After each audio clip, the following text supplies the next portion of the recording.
Hi, today I'm reviewing the e.l.f. Beauty SPF 50 Skin Shield Primer.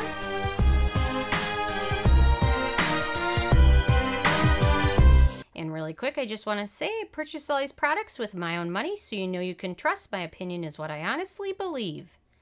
So this came for sale at Ulta recently, and I haven't tried a lot of e.l.f. products recently. When I kind of first started doing a little bit with makeup several years ago, e.l.f. was one of the first products I bought, mostly because they're everywhere, they're very cheap, and there's a very little commitment. You know, when you spend $3 on something, you don't feel like you've wasted anything. They're getting a little bit more pricey, but they're still not expensive at all. So I've been trying a lot of sunscreens lately, and I thought this was a good one to give a shot to. I like SPF 50 or higher, so I definitely wanted to pick this up and try something newer from e.l.f. and see kind of what they've kind of evolved into. So I'm going to let you guys know my thoughts on this based on my Sarah score scale. And my first criteria is packaging, and they've done a very nice job with the packaging of this. It's in an opaque pump tube, which keeps the antioxidants protected from exposure to light and air. And I love pump tubes like this. They're so much easier to travel with. To keep in the drawer. They don't take up a lot of space, so they've done a very good job with that. My second criteria is alcohol, and this does not contain any denatured alcohols, which is a very good thing. My third criteria is fragrance, and this does contain fragrance. It's fourth to the last on the ingredient list, and to be honest, when you apply it, I don't smell anything at all, so it dissipates quite quickly. I really prefer that they would have left that out completely because it really doesn't have any scent, and since this is a physical sunscreen, there's not those chemical sunscreens or the kind of the scent those chemical sunscreens have. In fact, it's interesting. This is zinc oxide 25%, so it's only the zinc, which is interesting choice for a primer. Usually kind of the combination of zinc and titanium dioxide usually works better because zinc can be very thick and a little bit hard to work with, and also making you look kind of ghost-like. So, yeah, they really didn't need to throw any fragrance in at all, but they did, so it's unfortunate, but whatever. Number 4 is the manufacturing location, and this is made in the U.S., so no issues there. My 5th is ease of use, and this is probably the only downfall of this product is because of that 25% zinc oxide that they put in, and they've got what they call a universal tint. It is very hard. You really have to work with a finesse to kind of apply it to your skin so it looks natural. I'm wearing it now underneath foundation, but you really have to work with it for a little bit of time to get it to blend and smooth out, and to make it look like you're not a ghost. I like that they call it a universal tint, but for me it was way too light. It was just harder to blend in, and I definitely would wear a foundation over it. On this, they say you can use this or just go without foundation on top of it, but for me, it made me look a lot more pale, and I think that's probably because of the 25% zinc that they put in here, so you really have to work with it. But once you get it blended in and smoothed over, overall, it's really easy to work with. Other products over it, no pilling at all. Which is nice because a lot of times thick primers or even thick products or thicker foundations will sometimes pill.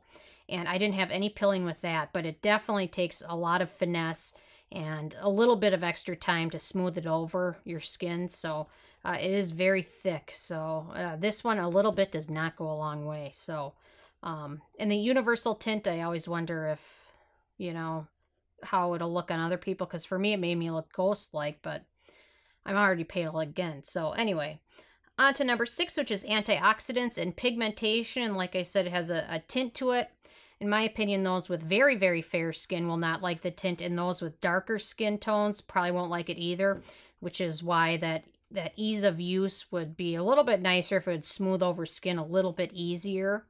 However, I do appreciate the fact that they tinted it because otherwise I think this would make people look even more ghost-like and much more of a white cast. So yeah, so very much on the pigmentation.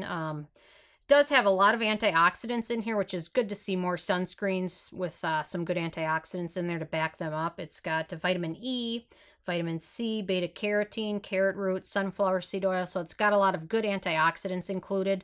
which was nice to see them do because it does kind of help your skin fight off free radicals also while it's fighting off the UV rays. So yeah, so they've done a pretty good job on including some good antioxidants in there. I love to see the vitamin C. That's a really good benefit to your sunscreen.